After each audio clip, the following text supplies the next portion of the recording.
raise a different age class of fish, but adult salmon that are dependent on marine waters. I'm not aware of any of this. There's adult salmon not dependent on marine waters.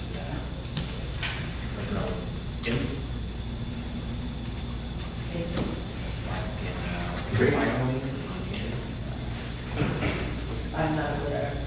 And so I think we're hopeful to have that as part of their card analysis. We all know available and recent treatment. Not looking. So when was that secret done again? The SEPA? Yeah. Or the environmental Yeah. environmental impact statement, the programmatic environmental impact statement. And so every new proposal that comes in has to, you could ask for an EIS or a new proposal, environmental impact statement, but every proposal has to go through the SEPA process. So since that's been And has to do an analysis. 22 years now, ask for that to be redone or ask for an EIS? For a new project. New project. We have not had any new On a case-by-case basis, yes, we guys go, local government, lead agencies that could ask for, something. If you determine that there was significant environmental impact, then we can Well, going into the ridiculous perhaps, when we are prioritizing water-dependent uses, if somebody comes to you and says that they have a safe nuclear reactor for energy, and want to put it on the beach, she'll obey, they have the right to do that. Is that correct?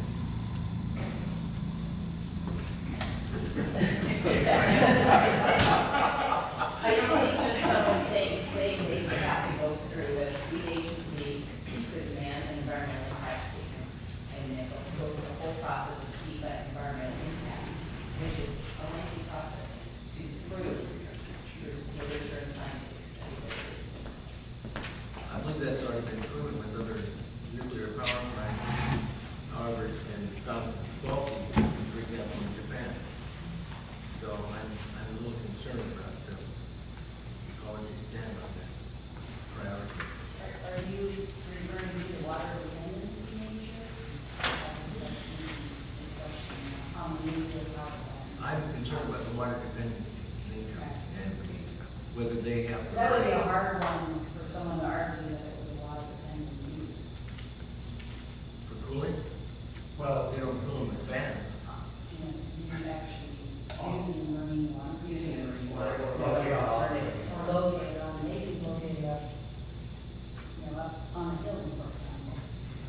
I think, of So course, they can do it, but fish fans can't. well, I think it's important to separate out. There are many things that are water dependent. Agriculture is water dependent. That's right. And, we all are water dependent, But I think what we're talking about is shoreline, water dependency associated with the shoreline. Does this use need to be on the shoreline or not? It was one of the principles of the Shoreline Act, the public brought into place in the early 70s is that, we want to protect our shorelines, but we want to allow development, appropriate development. We want to allow the kinds of uses that have to be on the shoreline to continue to be able to be there as long as they're protective of the environment. And what we're trying to do is avoid uses that, at that time were commonly found, built on the shorelines that did not need to be there, and taking away the public's, right to a healthy shoreline. So I think we're important to focus back really on what is the use we're talking about. And clearly, a net pen operation is different in many ways than nuclear power plant. A net pen operation, maybe the fish farming itself isn't. And what happens when a use, because of new techniques and new technology, no longer is water dependent that used to be, because now we can do it somewhere else. If the technology is there to move the water there and then treat the water before it goes back, is it no longer dependent and no longer the only way to raise fish is in a net pen out in the water? So That's the phase we see ourselves going to, as we see more and more people being successful inland, growing fish in all different kinds of settings. We did it right here. The conditional use permit is really valuable in the sense that it allows you to look into these on a case-by-case basis. And where you can make that kind of a decision, whether meets the reasonableness standard or, the other standards, to kind of look at it and say, is it appropriate to go? Because there are cases where there are fish farms upland on the east side of the state, of course, that are not necessarily water dependent. They're in the shoreline zone, but not in the water. So aquaculture is a pretty broad net, as it were, and so in writing the provisions, that's where a conditional use permit can be really valuable, where you can look at each of these individually and really make those kinds of determinations, as well as impacts to neighbors, environmental impacts.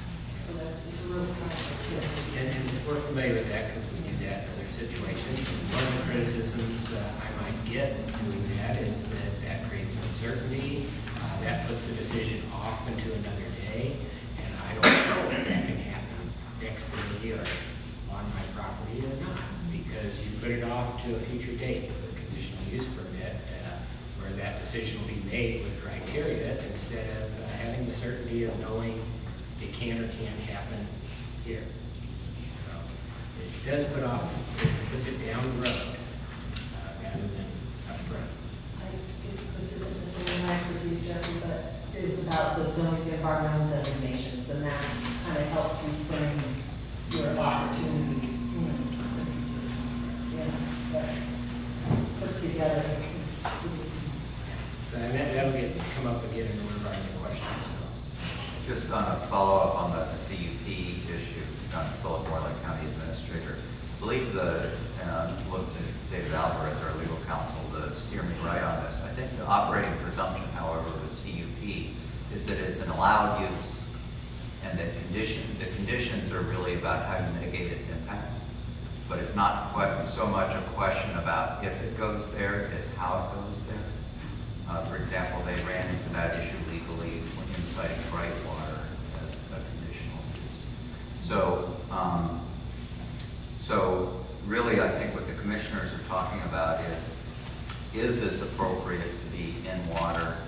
It's sort of an ironic thing, as you were talking about the presumption in wanting to protect the shorelines from different uses. This is a case where I think the commissioners are trying to protect the water from certain uses and steer the use onto the shoreline, the upland shoreline, still within the jurisdiction and still water dependent, but not in water. And can you talk more about the distinction or the basis for that you believe that it must be allowed in water as opposed to in the shoreline on the dry side? Yeah, I'm not sure if maybe we can say it any differently, but to me, I think it comes back to they are different.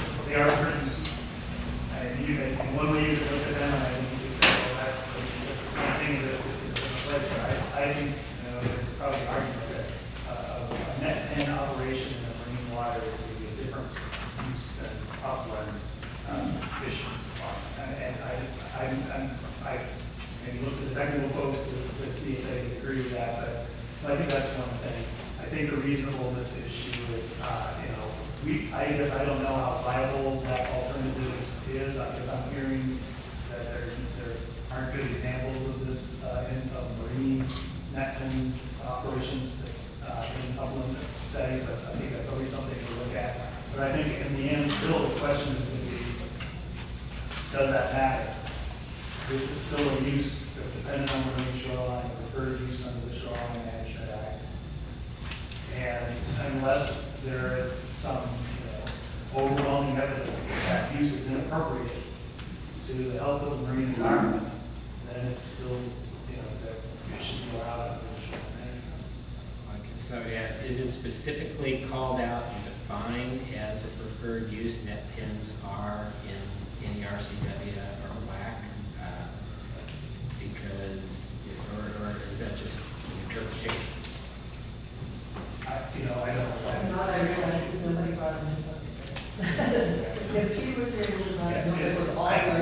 it's not, I'm sorry, I don't know the answer to this.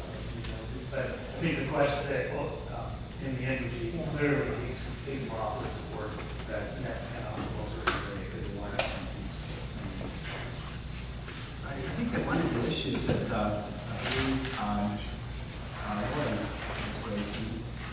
is the reasonableness of some expensive mitigations, like having a net pen upwind instead of water. And obviously, it's more expensive and would require some work to have that happen.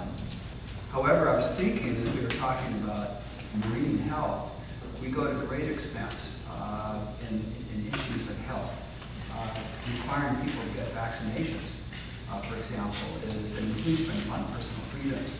But we do it in order to help the health of the larger community.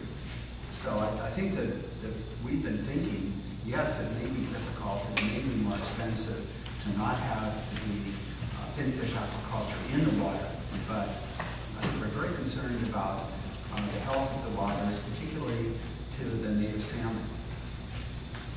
Well, and I think some of these questions coming up will get to that, so because I don't know what to respond to that. Maybe, I don't know if you want to address some of I can this. address some of the technical differences between raising fish outline and raising fish in net. First, it's interesting that I can state for sure that fish do need water to live in. So, and marine fish need salty water to live in. And in our lab, we've used all those kind of systems, shore-based. We've got a long history of that. Net pens, and we've raised the same fish side by side in each of those systems. And if you look at it from a variety of metrics, from an economic standpoint, it's way cheaper to raise fish in a net pen because you're not paying the electricity bill to move the water. That's all powered by solar energy.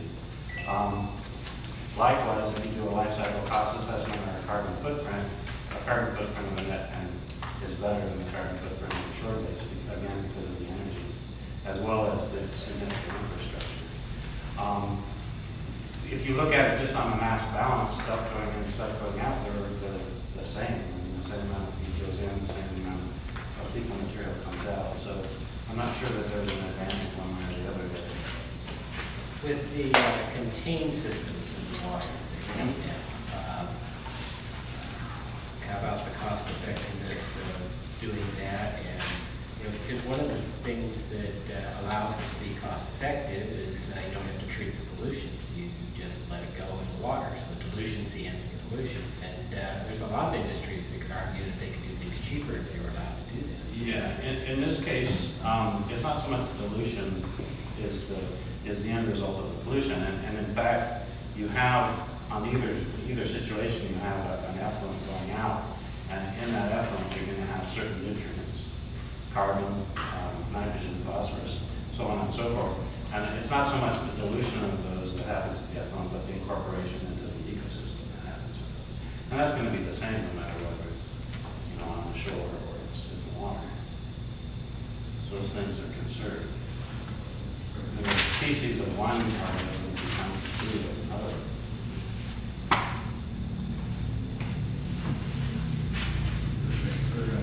Number two. These are all kind of circle back. I'm holding some questions right now. Okay.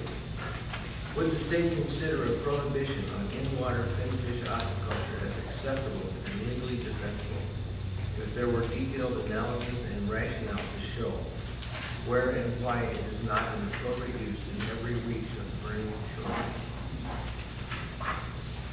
That would be for this county, Jefferson Yeah. County. If we analyzed every reach and said, well, no, not that one, no, not number two, no, not number three, on a random, and so, well, we ran out. I think these questions are all going to circle back to this other area of the body of questions, which is, well, what I mean next. I think that it's safe to say that if there was a use where it was overwhelmingly clear that wherever you were, that there were unavoidable, unmitigatable, unacceptable impacts to the environment, that the agency would probably allow prohibition of that use. Again, I think we're in that situation here.